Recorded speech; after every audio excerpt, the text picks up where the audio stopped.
এক এলাকায় ছিল এক অদ্ভুত কূপ। লোকেরা যখন ওই গহীন অন্ধকার কূপ থেকে পানি তোলার জন্য কূপের মধ্যে রশিতে বাঁধা বালতি নামিয়ে দিত, তখন ওই রশি ঠিকই থাকতো, কিন্তু বালতিটা কূপের মধ্যে উধাও হয়ে যেত। এই আশ্চর্য ভূতুরে কাণ্ড দেখে এলাকার সমস্ত লোকেরা বলা বলি করতে লাগলো যে নিশ্চিত এই কূপের মধ্যে জিন ভূত আছে। এলাকার সমস্ত গণ্যমান্য ব্যক্তিরা একত্রিত হয়ে দেশের বড় বড় কবিরাজদেরকে নিয়ে আসলো ওই কূপ থেকে জিন ভূত তাড়ানোর জন্য। কিন্তু দুঃখের বিষয়, কোনো কবিরাজই এই সমস্যার সমাধান করতে পারলেন না। অবশেষে সেই এলাকার একজন দুঃসাহসী বালক বলে উঠল, আমি এই কূপের ভেতরে নেমে দেখবো এর মধ্যে আছে কি। ছেলেটির এই কথা শুনে এলাকার সমস্ত লোকেরা হতভম্ব হয়ে গেল।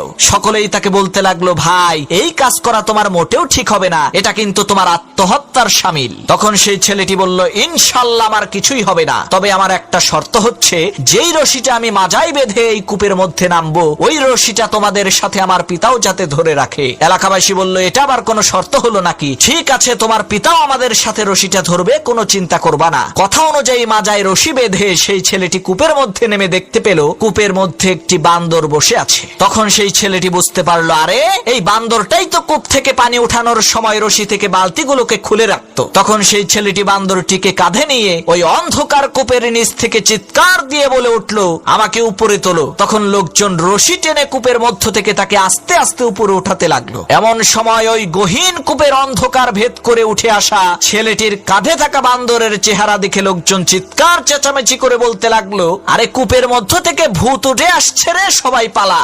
ভূতের কথা শুনে যে যার মতো এদিকে ওদিকে ছুটে পালিয়ে গেল। কিন্তু ওই ছেলেটির পিতা রশি ছেড়ে কোথাও গেল না, কারণ তার কলিজার টুকরা সন্তান যে ওই কূপের মধ্যে আছে, এ কারণে সে তার সমস্ত শক্তিকে একত্রিত করে রশি টেনে একাই তার সন্তানকে কূপ থেকে বের করলো। এরপর দেখা গেল তার ছেলে কূপের নিচ থেকে কাঁধে করে একটি বান্দর নিয়ে এসেছে। তখন সেই ছেলেটি তার পিতাকে বলল, বাবা আমি জানি আমার বিপদে সবাই পালিয়ে গেলেও তুমি কিন্তু পালাবে না, এজন্যই আমি শর্ত জুড়ে দিয়েছিলাম যে আমাকে টেনে তোলার রশিটা যাতে আমার পিতা ধরে রাখে। প্রিয় ভাইরা, এখান থেকে বোঝা যায় যে বিপদের মুহূর্তে সবাই আপনাকে ছেড়ে পালিয়ে যেতে পারে, কিন্তু আপনার মা বাবা আপনাকে বিপদে রেখে কখনোই পালাবে না ইনশাআল্লাহ।